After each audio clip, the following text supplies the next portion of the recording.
councillor and historian, Kieran McCarthy, who runs the Cork Historical Walking Tours. Kieran, you know, for younger listeners and those who might not know a whole lot about it, what was the Burning of Cork? How did it happen? Who did it? And what do we know? Good morning to you. Hi, PJ. How are you? Thanks for having me on. I suppose it's a huge event in Cork history anyway. I mean, of all the events, all the events that I remember, this is one of the events. So, like Cork City's history doesn't remember everything. We did actually have a Burning of Cork in 1620s, but no one remembers that. The Burning of Cork from 100 years ago, I suppose it's still in living memory to a degree, as in relatives are still around. So basically, late September 1920 onwards, the ambushes on the streets, the War of Independence began to escalate. And also coupled with that, you've got like the hunger strike of Terence McSweeney coming to a tragic end. You've got things like Bloody Sunday, Kilmichael ambush that John mentioned earlier on. You've got Sinn Féin clubs kind of targeted, and then you've got a lot of arson being used as well. Actually, but like a week and a half before the Burning of Cork, like there were attempts to burn down City Hall and buildings on Park Street, but those fires were actually put out. But it was only a matter of time when something really big was going to happen. So like on Saturday evening, the 11th of December, so 7:30, people were going about their daily business in the Dillon's Cross area, and an IRA company ambushed RIC auxiliaries at Dillon's Cross. And actually, interesting, this morning I was up at the unveiling of a new plaque to that ambush, and the relatives of Sean Kenny, who was the IRA volunteer who stopped the ambush and blew a whistle, and the auxiliaries were attacked. But there was a plaque unveiled this morning. It was great actually to meet the two sons of Sean Kenny who are still alive. So that kick-started a lot of things. There was retaliation then by the RIC, especially the auxiliaries, the mix of the black and tans in them. Yeah. And then you got buildings set alight in St. Luke's. You got a tram car that was like, people were told, get off the tram car, get up against the wall, and the tram car was sent into town to Park Street, where it was burnt out by auxiliaries there.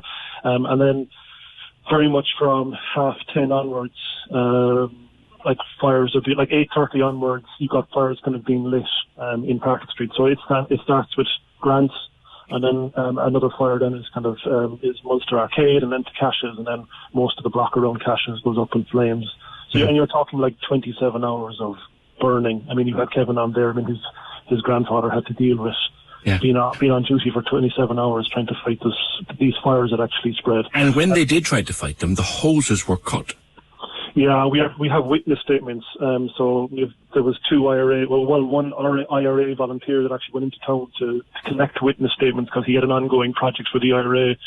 So a gentleman called Seamus Fitzgerald, and he actually published kind of a pamphlet of these witness statements then about 2 months later in association with a guy called Alfred O'Reilly in UCC, who was a professor. Both of them were Sinn Féin members. And so, within the witness statement then we get the account of Alfred Hudson and the fire brigade, and those bayonets being stuck in hoses and they couldn't do their job, and that this K company, this auxiliary company, were out of control, they were drunk, they were reckless. And basically there was 5 acres of buildings burnt out. I mean, Kevin mentioned like 2,000 people lost their jobs, like 100 businesses lost. It's just like for one 12-hour period, the amount of damage that was actually done. It's like us thinking about like today, like seems a normal day in town, bar COVID, and that this evening, like half our main street was burnt out, and we wake up the following morning going, what has just happened? I'm looking down actually from the window here in Studio 1, and looking down at what it's now Brown Thomas, but Cash's and Munster Arcade, and you can see down beyond, and to think of all of those in flames on an evening in December. Yeah, and it's interesting. I mean, the northern side of Park Street, so the Dunn Store side. I mean, much of that was that didn't go on fire. So much of that side actually has a gorgeous set of 1820s, 1830s buildings. And then on the other side, then you've got the former Debenhams, the Brown Thomas store, the Pennies. They were all kind of rebuilt as the 1920s kind of progressed. Yeah. And also, I mean, interesting enough, like, we've so many pictures from that time as well. Like, we even have there's footage that the Irish Broadcasting Corporation actually have online of the burning, and you can see people the following morning, like, climbing across the rubble and the ruins. You can see kids kind of bringing in their wooden carts trying to pick up stuff, and there's accounts as well the following morning of the people who were really impoverished in the city trying to loot the shops, and the RAC, the general RAC, had to keep the people back and try to help the people recover. So you can imagine just the fallout in the days that actually after the event, and the debates in City Hall that went on going, how do we actually rebuild the city, and what do we need, and where do we get finance, and what about the insurance claims, and like, it was in our time, like, when you'd have hours and hours and hours and days and days and days of interviews with people, and the interviews, there's so many hours, there's hours of interviews that are played out across the Cork Examiner at the time, the Evening Echo, and the two major kind of newspapers. Yes. What was the casualty toll, Kieran? Nobody died. We're just really, really lucky. Like, nobody died. No, there was, at Dillon's Cross, there was an auxiliary officer that was killed in the ambush. But it's amazing that actually no one died. Now, I have to say, like, there were people that were living above the shops on Park Street that were burnt out. And, like, they were in the midst of the fires. They were told, get out by the fire brigade. They were told, get out by the RAC. And so we have accounts as well, like, of people moving around the streets like refugees, trying to look for shelter, people trying to find local hotel spaces. So, and what's interesting is that you actually asked the question to Kevin there, like, what was the reaction like by the people on the streets? We don't really have that kind of big reaction actually recorded. What we have is the narrative of the burning of the city, like, step by step and kind of hour by hour, and that people were standing in a certain corner and this is what they actually saw. But we don't really have how do people actually feel about this event. Did it galvanise people to become more involved in the War of Independence? Did it galvanise people to become more involved in politics and kind of supporting business? Like, we've got these kind of sporadic accounts in the Chamber of Commerce and kind of City Hall and what their perspective was. Yeah. But you can imagine, like, 100 businesses, like 100 owners of businesses wake up the following morning going, where is my business? Like, where do I actually get funding for this now? How am I supposed to restart? It's like the closing of the businesses kind of earlier on this year with COVID, and people kind of going, well, is the government going to support me? I can't just close and just reopen. So, yeah, and what's interesting in the days that following that some businesses, they actually set up their own kind of timber huts on the plots that they actually occupied. I think you also have to imagine, like, some of the buildings that were burned down were 3-4 story buildings. So each one of the stories actually had a business.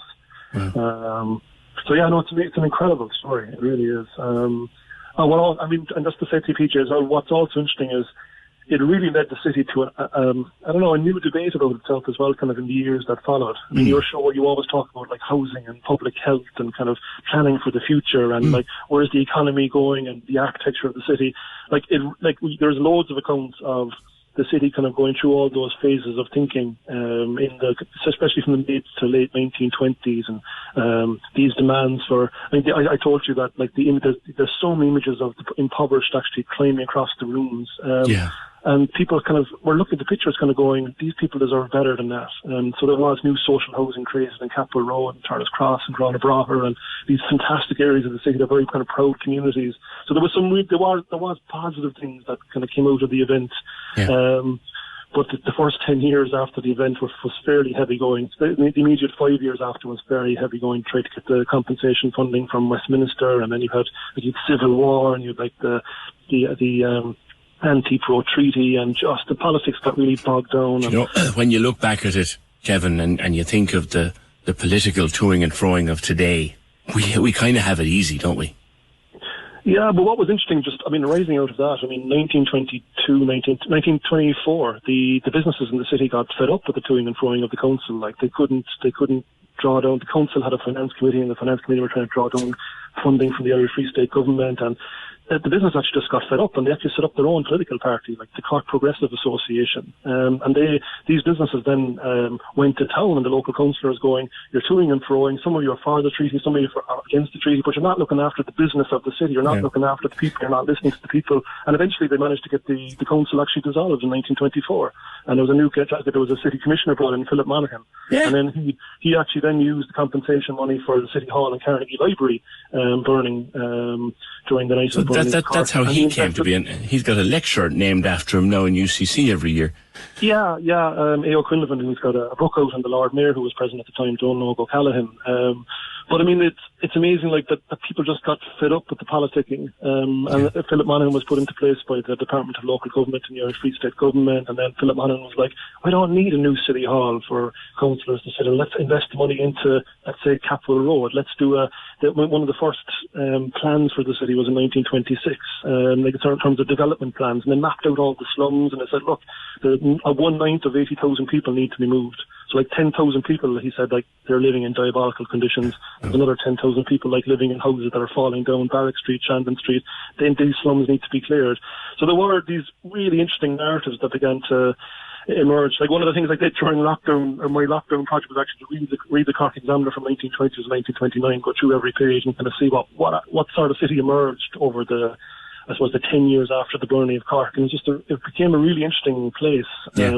But I've always said about the city, it's such a resilient city. Oh, yeah. You know, like I listen to your program every morning. You listen to the stories of the people, and they're resilient and all this.